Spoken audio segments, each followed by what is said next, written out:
I'm not finished yet. I'm not leaving till everybody gets these hands.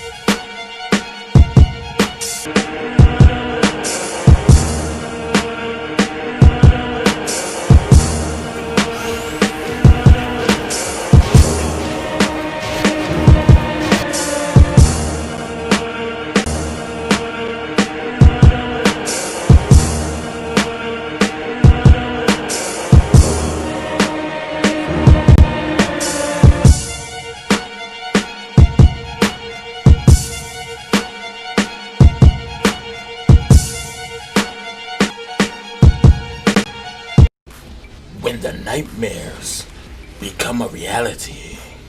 No. What's going on, people? It's again Nightmare Impact, and I'm here again bringing you some Tekken. But the thing about it was this footage is very, very old. I've actually been sitting on this footage for like damn near 2 months. Yeah, I know. I know 2 months is not seem that old, but it's at least a month and a half. I don't know if it's maybe two, but so I've been seeing this footage for a while. So I had no idea what to do with this footage because I was like, it doesn't even fit. Like I should just erase it, get rid of it. Who cares? It was just me versus a Lei Wulong player, and a good Lei Wulong player at that. Like this was like a match of wits where I was like going back and forth with this person. Like we just refused to quit. And well, let's put it like this: I refused to quit. But yeah, it was just a good match, and so I wanted to save it because it was like a group. We had like a good group of matches, but I just had nothing to do with it. So I was like, you know what? I wanted to start something new anyway, because I've been getting a lot of comments lately, and I want to show my appreciation for people commenting and saying hello and thank you. You know, so what I'm going to do here is I'm going to answer your questions. Yeah, so that means the questions that you've typed on my comment section, I'm going to actually answer them. Now, I've picked a bunch of random ones. Believe me, if this is a popular video, I'm going to do more than what you see here. But I just picked a bunch of random ones. And how did I pick them? I literally just went from the oldest comment until the newest comment, and then I just literally just, you know, depending on how many comments is on there, eeny meeny miny mode. So if this is popular, then I'll just keep doing videos like this, maybe once every like 6 months, as kind of like a heat check to be like, hey, thank you guys for watching, thank you guys for subscribing, you know, because you know you didn't have to subscribe. You didn't have to, and I thank you for it. But with no further ado, with this great match that's going on in the background, a great match of wits right here, let's get started with the first one. With the first question, the Black Kotaku says, "Wait, Harada leaving Tekken?" Now that's a question that he asked in one of my videos that I did in an earlier video about what a Tekken roster would be now that Michael Murray is taken in charge of Tekken. So he was confused and he thought that, you know, maybe Harada was leaving Tekken, which is like, no, Harada just stepped up his position and became the head of, you know, Namco, one of the bosses at Namco. So he's a head of a much larger division of, you know, because Namco is a lot more than Tekken, obviously. And so that was my response to him, I guess, because, you know, he was a little confused about something that was said there. And so, yeah, but I hope that clarified his confusion. As you can see, I actually commented in the thing already and explained it, but in case, you know, the Black Otaku is watching, I hope now you hear me, you know, vocally say, you know, what I meant by that statement when I said that with Michael Murray ahead of, you know, as the boss now, you know, and Harada stepping down, that, you know, hopefully we'll see some good changes. I don't know if you guys can consider the changes we've seen so far to be good, but that's a comment. That's a good question y'all can ask in the comment section of you guys, of how much have you been digging the new characters of Leroy, Fakaram, the new changes like Mishima's being able to not be sidestepped, and you guys tell me what you guys liked, if you like the new changes. Did y'all think that Horang needed more abilities with his back kick on a grab? His two Yeah. Anyway, that's for a whole another issue. Let's see what the next question is. JKD Man 2007 says, "Your predictions are all wrong. Laugh out loud." Now, this right here is he actually is right. My predictions were all wrong. When I made a prediction video on Evo 2019, I believe. And I had made a prediction of the people I thought I was going to make top 32, top 16, top 8, and then top 4, and then the winner. And I got the prediction. Now, hold on a minute. I did predict the 2 people in the finals, which I believe was Nee and Arslan. Now, how they got there was completely wrong. And you can go watch that video if you want to see all the predictions I made. Because it's actually a good video. It's a fun video where, again, it's all in, it's all in your biases. It's all in your ideas. It's no right or wrong answer really, other than people who didn't win. So that was a really weird tournament because I had like Super Akuma going far, and I don't think he even made it like into the top 32. No, I think he didn't make it to the top 16. He was eliminated early, I believe. I'm not even sure. I should fact check that before I just said it because it makes sense. This being the fact checked episode. But I'm just going off of memory. I'm not gonna bore down and go look it up now and have it pop up on the screen. It's unnecessary. Yeah, it was just a fun video to make. So I don't take that as you're 100% right though. I got it wrong except for the finals. I had the finals. It came down to the last 2 in the finals. I did have Nee winning, but I was just wrong in the time. It was gonna be, that was gonna have to be the Tekken World Tour, not the Tekken, not Evo. So anyway, with that being said, yeah, let's move on to the next one. The last one till the end said, sidestep, run in, stop, fireball, sidestep, run in, punish. But that was just meaning one thing where it was just like I think I was having trouble with a Akuma player, and he just was spamming fireballs at me, and so it was just kind of hard to. And so he told me, I mean, I can't argue with that. I mean, again, these are all picked at random, so I mean, it's his sound advice. I can't argue with that, I guess. How to beat a Akuma player? Sidestep, run in, stop, sidestep, run in, punish. Thank you for the advice. Anyway, Daimon Hollis says, rumor has it that Kenshiro of Fist of the North Star might be the next guest DLC for Tekken 7 Season 3. Well, Diamond Hollis, I gotta say, you, sir, are thinking outside the box, however, you're wrong. And we did not get Kenshiro for Season 3, which is not to say that he wouldn't have been warranted or not a good person to add to the roster of characters. Me personally, I think you can kind of make Kenshiro when you give Law the right outfit. Law kind of has a lot of the things that Kenshiro has. Like, granted, don't get me wrong, he's not the same thing, but I just think that you can make Law kind of look like Kenshiro. So it's kind of like, you kind of don't need another guest character. But I'm pretty sure some people would have got excited about it. Probably not as many people that would have added a JoJo character. But well, Season 3 we got, who did we get? We got, why is things escaping my mind? Like I didn't just sit here, like we didn't just get Zafina or Ganryu, Fakaram, Leroy. So I mean, we did get a bunch of good things for Season 3, plus some game changes. So yeah, thank you, Diamond Hollis, because it's good that you thinking outside the box and still, maybe, who knows, Tekken's 8 might be in the right around the corner, and we might see Kenshiro finally enter a Tekken game, not just a cosplaying Law. Anyway, who's next? Mike 4282 could be clearer, to be honest, but it's still good. Good content.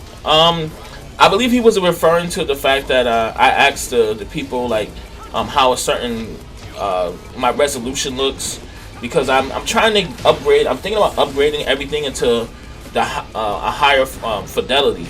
I'm using an older recording equipment that's actually older than my recording device. So that's why it doesn't hit true one was it 1080. It hits 720, just barely.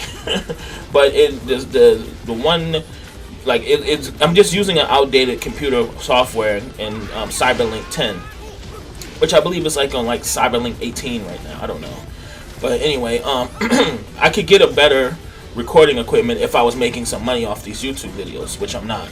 I'm just now doing these for fun. So, you gotta understand. Like I'm doing these at like 4 something in the morning when I should be sleeping.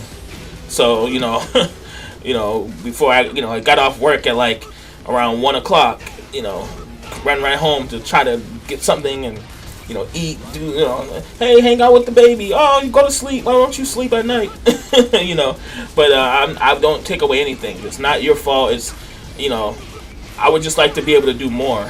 And so that's why when he's just like, hey, it could be clearer, I'm like, yeah, I know, I'm working on it. So, but no, I thank you anyway for the comment, Mike, because you're one of the people who actually comment all the time.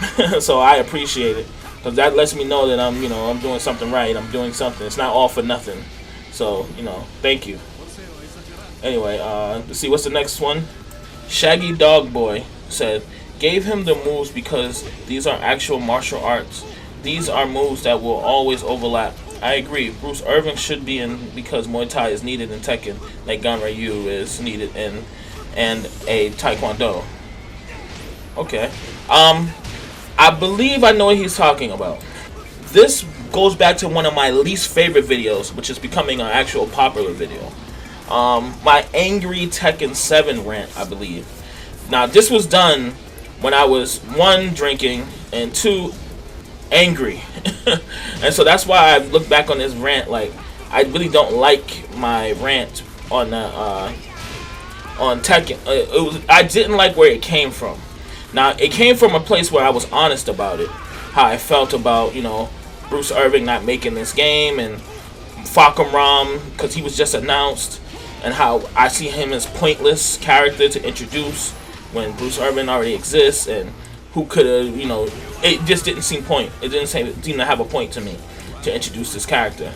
But what he said in the comments is, Muay Thai shares a bunch of moves that, which I completely understand that, and I completely agree, which makes my point more that it was not needed to add another Muay Thai kickboxing fighting character to the game if you weren't just going to add Bruce. Now, as far as him sharing the moves, there are certain moves that is Bruce related that define the character, such as his back two.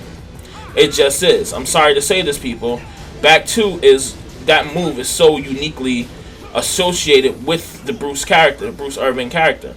And so that's the thing that kind of irritated me the most when I saw Falcon Ram and his design, is that he had the back two. Even though it was done in a combo, it's not done out in, but it just was unnecessary to give his move away to anyone to do it. As I've said before, if you create a character that's a good example, Lei Wulong, and you create a character who has a certain fighting style that's very similar to something that Lei might have, like, I don't know, drunken style, and his when he goes into a drunken style, and then they're able to do, I don't know, a move that's uniquely to him.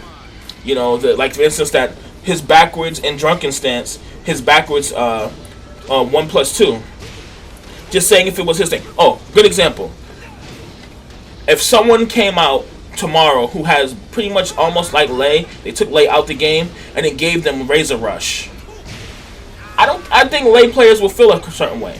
I'm not saying you're gonna be the angriest person in the world, but you're gonna feel a way, and that's how I felt about that at the time.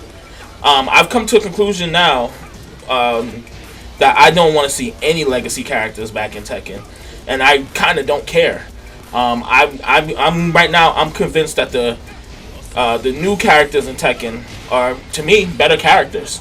I find them way funner to play, which is hence why I play, the newer characters now. A lot of the legacy characters, I don't get me wrong, I still play Fang, I still play Lei once in a while, but the new characters is where I'm hitching my bet with in Tekken, because as I've said before, I think the game works better when you don't have them in the game, to be honest with you. And I know that's sacrilege to some people, but we'll talk about that when that comes around. But I want to thank that person for commenting. And again, like I said, that video was done at a time where I really was irritated about something else that I've seen going on in Tekken. But I don't subscribe in the same way to that feeling anymore. But I thank that person for saying, like, hey, there's martial arts that share certain moves, which is true. But I just think that you can build a character and not give him moves. There's enough moves in Muay Thai that you can give them, enough elbow strikes, knee strikes, that you don't have to give away certain moves. There's a certain amount of moves in kickboxing that a person might have that you don't need to give away, neutral 3. They don't need that. They don't need wall rising 1+2. You know what I mean? I just don't think that's right. It's not a generic tool. If it was a down 4-2, okay. But it's not a generic tool. These are things that are uniquely to a character which was built through legacy. So I just think that it would be really weird seeing another person. You're playing. You say, I don't know who your main is. Say it's even Dragunov, and then all of a sudden you're seeing all these Sambo. I believe he fights Sambo. You're seeing all these Sambo things that Dragunov would do. He just all of a sudden that person has the ability. And I'm not talking about generic moves. I'm talking about moves that is key to that character. I think you would feel away if you've been playing the game because of that character. But that's just me. And but they have a right to do it how they feel. Hey, I'm not letting it stop me, because, to be honest with you, off of it, I've learned to like a lot of the new characters a lot more than what I did before. I've even started playing a new one, and you'll see him soon. But anyway, I don't want to spend all day on this one's question. But thank you for that person who did that question. That was a good question. That was a good response to a state that I was feeling. Now, usually I make this look nice, but Omnipotent Peace Man, you wrote a goddamn Bible. So this, if you want to zoom in on all that, y'all can. Basically, he was giving me a Tekken 8 roster that he wanted to, and I'm just like, man, there was so many characters, he wanted everyone in this game. But I would give him credit because he took the time to write all that. So I'm going to say thank you first, Omnipotent Peace Man, for writing all that. You didn't have to. I thank you, sir. But yes, that roster update I did, I believe a year ago, is no good. I threw that thing out the book. I'm going to do a video real soon on what roster would look like on Tekken 8. But pretty much you can pretty much take the short version of it in a video that I just did, where I talked about the Tekken 8 roster and how I wanted really no legacy characters besides people who are related to the storyline. Again, I'm not saying that that's how it should be. I'm just saying, to me, it makes sense to build the game with the idea of producing the new characters and making them shine, not so much the legacy characters. Because all I'm seeing is grown men, like, I'm not gonna go on their YouTube channels, complain about how strong the new characters are and how weak the legacy characters are. And I just find it all, if they're accomplished, it's because they want you to play the new characters to get stronger. And me personally, I'm like, be happy your legacy characters in the game, because guess what? They could not been here. You know what I mean? They could not have been there. Unless they're Mishima, they could not have been there. So just be happy you got your character, because as a person who doesn't have theirs, just be happy. But yes, thank you, Omnipotent Peaceful Man. And yes, I will be doing a follow-up to that video in the same style. I decided I'm going to do the same style. I'm not going to change the style of the video. I'm going to do the same thing. But yes, thank you. And I think I got time for one more. Now, with this one, I have a little confession. this one isn't random. I picked this one personally because I wanted to give, Astro Shy, the shout out, because with his help and him allowing me to use some of his videos, from his YouTube channel, it actually has helped a lot. It helped the growth of this channel because a lot of people watch a lot of his videos just probably more than they watch mine, because he plays such an interesting variety of characters. And so I just wanted to give him a shout out and say thank you, because if y'all haven't got a chance to go check out some of the matches that he has, like Lucky Chloe to Eliza, like there's a lot of characters I wouldn't even touch, but he somehow makes it work with those characters. And so I just wanted to give him a thank you. So that was kind of like a little cheat. I kind of picked that one. I handpicked that one. But yes, that was a response to a good 10 match we had recently, first to 10, where maybe we should do that again. Just to see where everything is at right now. But anyway, thank you for watching this. Hopefully you enjoyed this little thing. And again, I'm not gonna do these all the time. I just do these like just to give a quick thermal check of what's going on. And so anyway, y'all get to bed because I'm going to bed. Yeah, good night.